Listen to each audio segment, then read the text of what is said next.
다니엘서 12장 1절로 4절에 있는 말씀을 통해서 별이 됩시다. 한번 따라 하실까요? 별이 됩시다.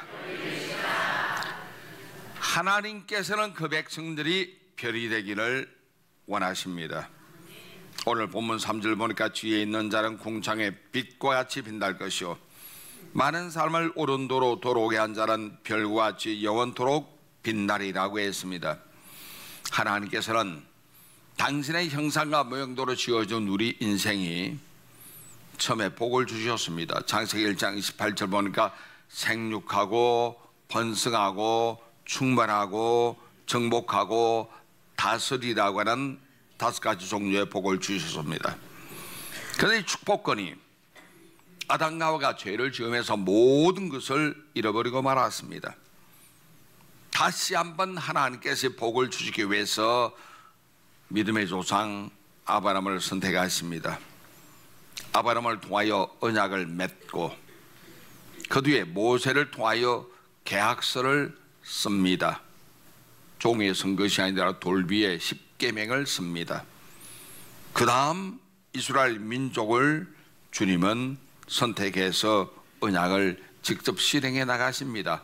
그래서 애굽에서 이끌어내어서 광야길을 거쳐서 가나안 땅으로 이끌어가는 것이요 언약, 계약, 실행의 세 번째 단계를 주님은 하시는 거예요. 그때마다 하나님 하신 말씀이 나는 저들의 하나님 되고 저들은 내 백성 될 것이라고 말씀하고 있는 겁니다.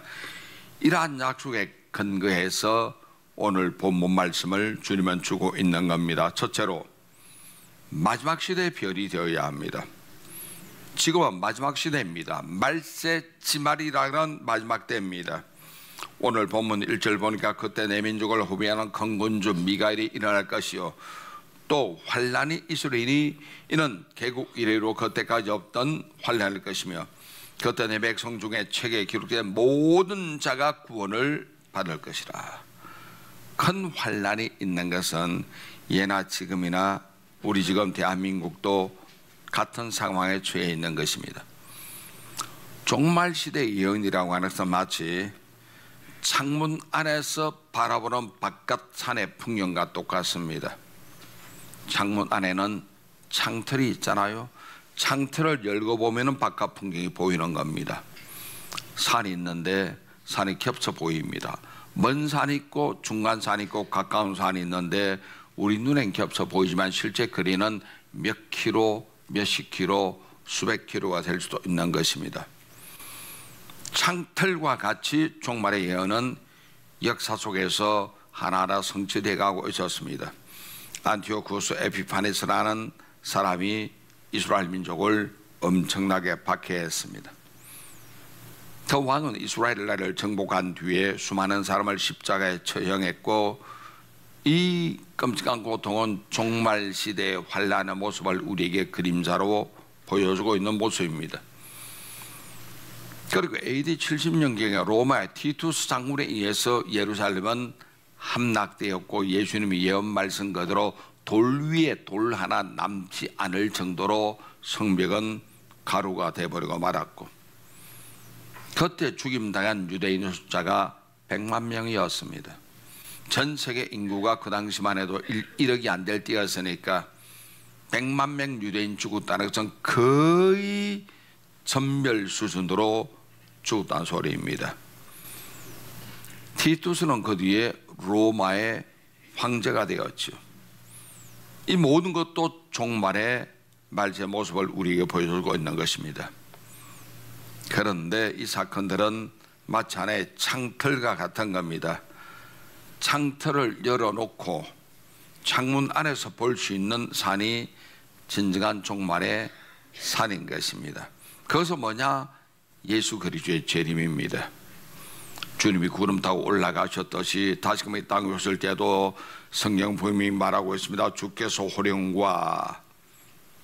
소리와 함께 오시고 천사장의 소리와 하나님의 나팔 소리로 친히 하늘로 쫓아 땅으로 강림하실 것이라고 데살로니가전서 4장 16절에 말씀하고 있는 겁니다.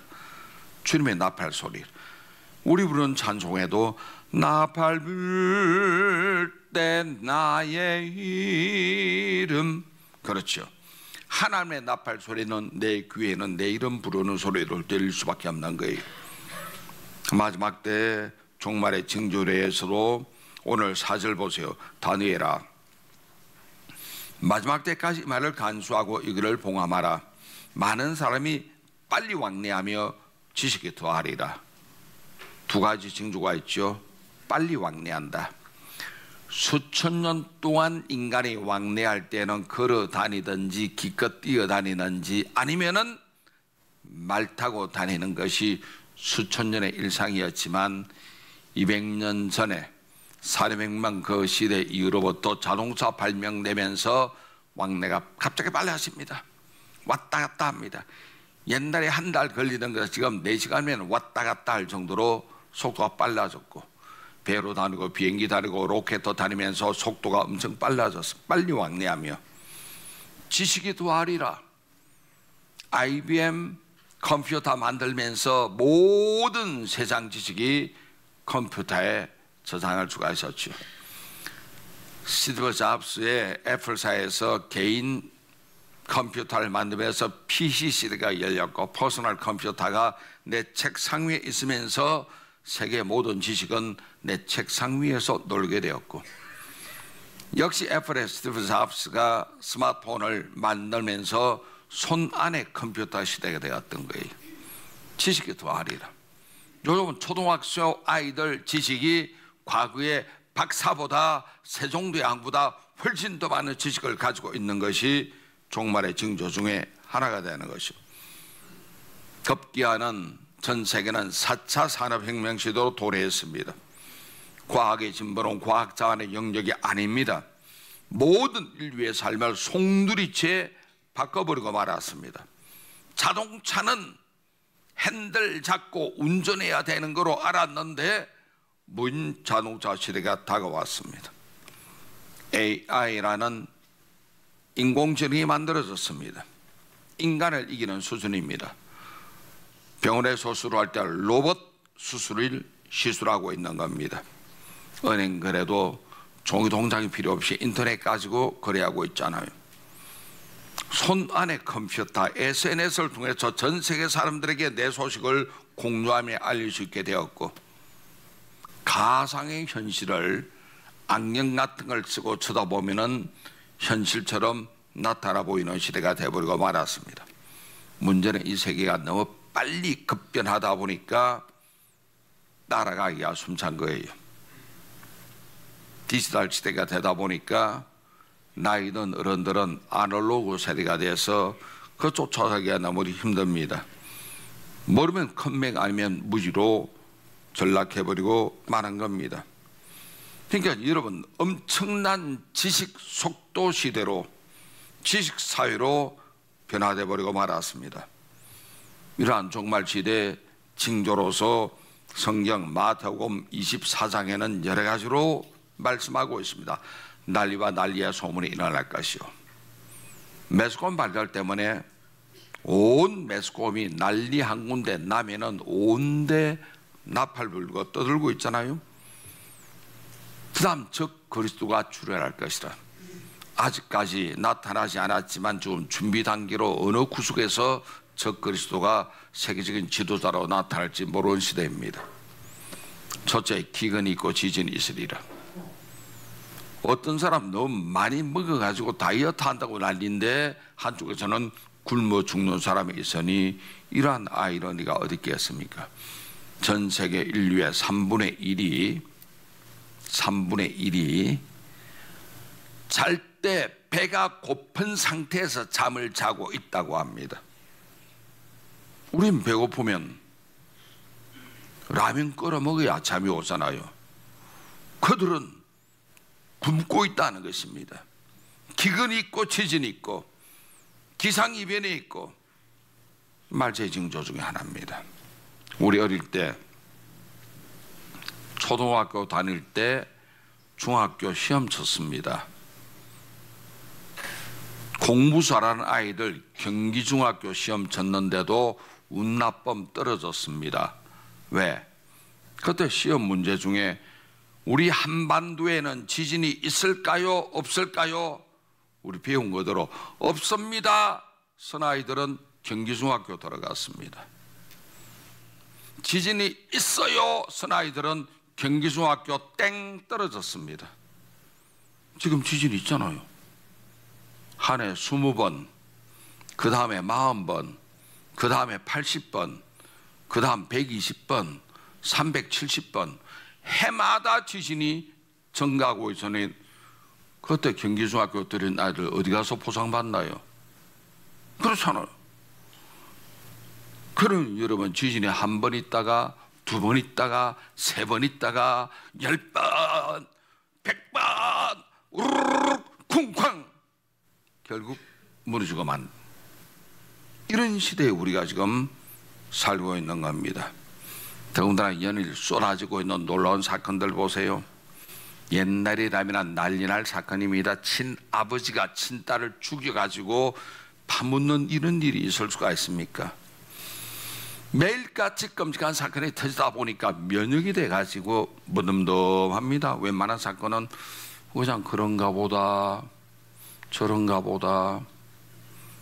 우리 집에 키우던 개가 젊어서는 도둑 잘 잡았거든. 사람 보면 이놈이 나이가 15대가 사람 나이로 한 90대니까 늙어가지고 오면 오는가 보다 가면 가는가 보다 무덤덤한 거예요. 너무 끔찍한 사건을 우리가 많이 당하다 보니까 이러한 사건이 있어도 놀라지도 않습니다. 마치 냄비 속의 깨구리처럼 따뜻하니까 그냥 좋아가지고 있다가 물 끓이면 자기는 익어 죽어버리고 마는 거예요. 북한의 핵 위협이 있잖아요. 전 세계가 난리인데 우리만 지금 냄비 속의 깨구리처럼 되어 있는 거예요. 한반도 지진이 있고 정치적인 사건도 일어나고 경제가 붕괴되는 조짐이 보이는 것도 있고 사회적으로 끔찍한 사건이 계속 일어나고 있습니다만 이 졸도할 정도의 큰 사건들이 동시다발적으로 일어나도 우리는 냄비 속의 깨구리처럼 무덤덤하게 있지는 않지.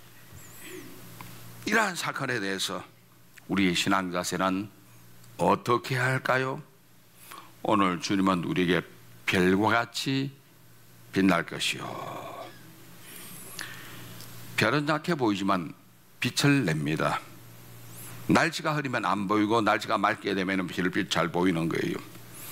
시대가 악해서 타락하면 별빛은 안 보입니다.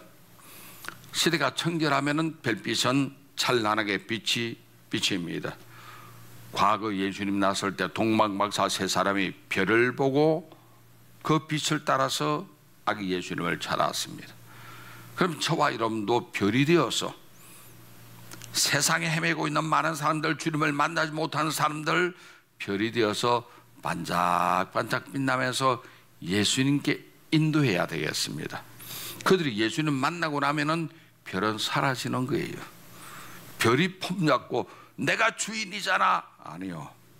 우리는 사람들을 예수님으로 인도하는 별이 되시기를 바랍니다. 우리가 별이 되어 사람들을 주님께로 인도해야 합니다. 별이 별지라. 별이 되어서 별처럼 복음의 영향력을 끼쳐서 사람들을 예수님께 인도하는 여러분 되시기를 주의 이름으로 축원합니다. 혼탁한 세상에서 별빛이 약해지면은 보이지 않습니다.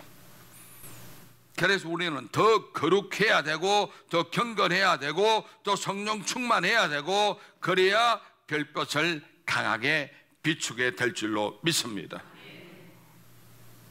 마지막 종말 시대에 별과 같은 분들은 오직 하나님의 뜻대로 살아가며 하나님을 아는 사람입니다.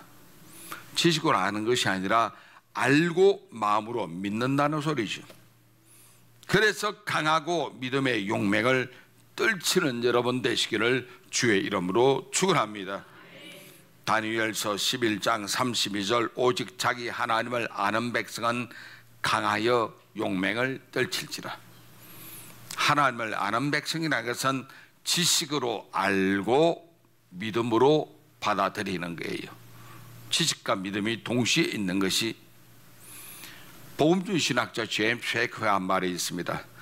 하나님을 아는 자란 큰 힘을 얻게 된다. 그렇죠.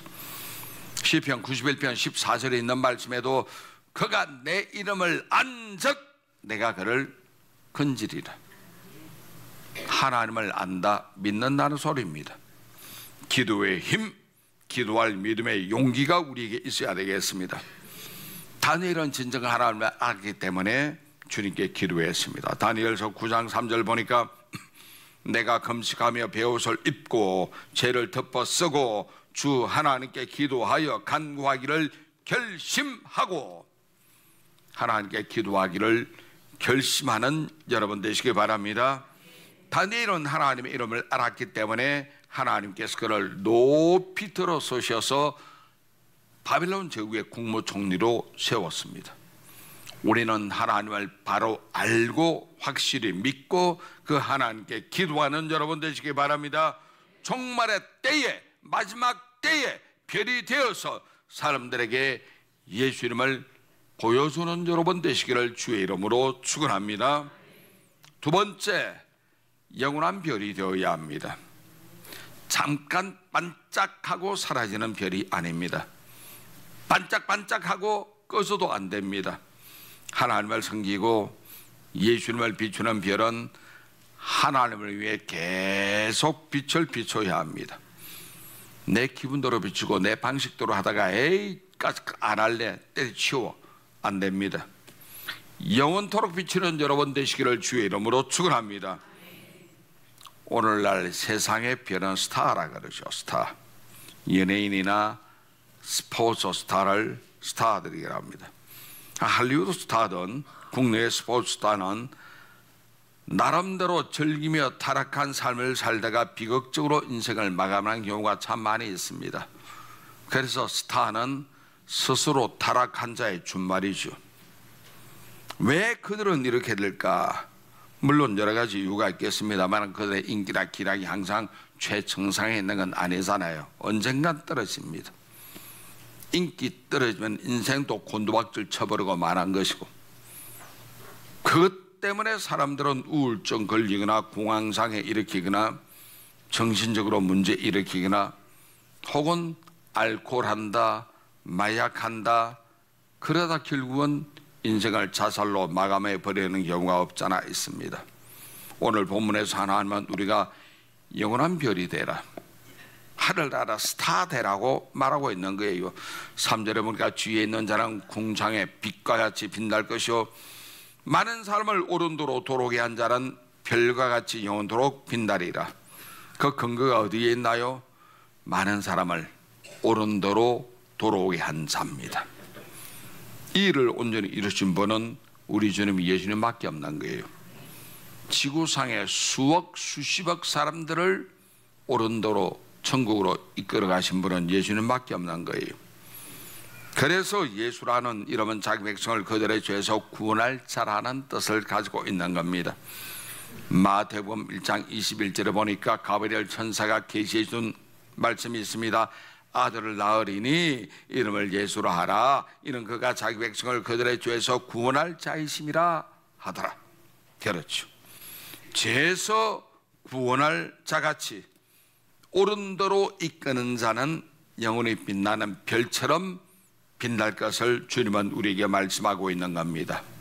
여러분, 교회 봉사 해야 합니다. 전도하셔야 합니다. 헌신 열심히 하는 여러분 되시기를 바랍니다. 이러한 믿음 생활에서 반짝 끝내지 마세요. 영원토록 빛나는 별이 되시기를 바랍니다. 어떤 분 그래요. 봉사하다가 목사님 나 이제 그만둘래요. 아니 왜요? 아니 싫어요. 오래 했는데 뭐 이제 그만할래요. 바빠서 못하겠어요. 할 일이 많아서 못하겠어요. 말은 해로 속으로 쥐가 무슨 뭐 큰 벼슬 하나 뭐 대단한 일 하나. 여러분, 우리가 하나님을 섬김에 있어서는 낮아서야 합니다. 겸손해야 합니다. 내게 이 일을 맡긴 것을 감사하고 감당하는 여러분 되시기 바랍니다. 나 이제 실수해서 창피해서 안 할래요. 아이고 잘났다. 사람 말은 잘났다. 안 돼요. 하나님은 우리에게 영원히 빛나는 별이 되라 하십니다. 영원토록 빛나는 별 되시기를 주의 이름으로 축원합니다. 세 번째, 교회는 세상을 비추는 예수 그리스도의 빛입니다. 어두웠을 때에 에디슨이 백열천구를 발명해서 실내가 밝아졌고, 그 뒤에 형광등이 만들어지니 더 밝아졌고, 요즘은 LED 등이 나오니 대낮처럼 밝아져 버리고 말았죠. 발전하는 빛입니다. 더 밝아진 세상입니다. 교회도 세상을 비추는 빛입니다. 촛불보다 햇불보다 태양빛이 훨씬 밝잖아요. 주님의 몸된 교회가 마찬가지입니다. 예수님은 교회 위에 머리로 좌정에 계십니다. 교회는 예수 이름이 선포되는 하나의 등대입니다. 길을 잃고 헤매는 밤바다의 배들을 불빛 비추면서 이리로 오세요, 천국길이 이곳입니다 인도하는 것이 등대불이 교회인 줄 믿습니다. 흑암 중에 있는 사람들에게 진리의 빛을 비추어서 생명길로 인도하는 것은 교회의 제일 중요한 요소 중에 하나죠. 하나님의 진리 등대 길이 빛나니 우리들도 등대되어 주의 사랑 비추세. 그렇죠? 노래도 잘하고 목소리도 좋은데 아멘 소리가 없었습니다. 교회는 별처럼 빛을 비추어서 흑암의 죄인들을 의의 길로 이끌어가는 영원한 별이 되시기를 바랍니다. 우리는 교회에 모여야 돼요. 아홉 길 정신이 뭡니까? 아홉 길에서 몰려와서 교회에서 은혜받고 아홉 길로 흩어져서 복음을 전하는 것이 아홉 길 정신이죠. 우리는 모여야 합니다. 하나님 말씀과 성령으로 충만함을 받고 기도와 사역으로 하나님께 영광 돌리고, 개개인 여러분이 별처럼 빛을 비춰서 그리스도의 사랑으로 사람들에게 비춰줘야 합니다. 그래서 많은 사람이 예수 믿고 구원받도록 만드는 여러분 되시기 바랍니다. 성경 창세기 보니까 야곱의 11번째 아들이었던 요셉이 있었습니다. 그는 꿈을 꾸는데 별물이 꿈을 꿨던 거예요. 아버지, 엄마 별, 형제들 별, 그 모든 별들이 자기 별에게 엎드려 절하는 꿈을 꿨어요. 별물이, 그 속에서 여러분 개개인이 하나님의 별이 되어서 그리스도 예수를 만방에 보이도록 비추는 여러분 되시기를 주의 이름으로 축원합니다.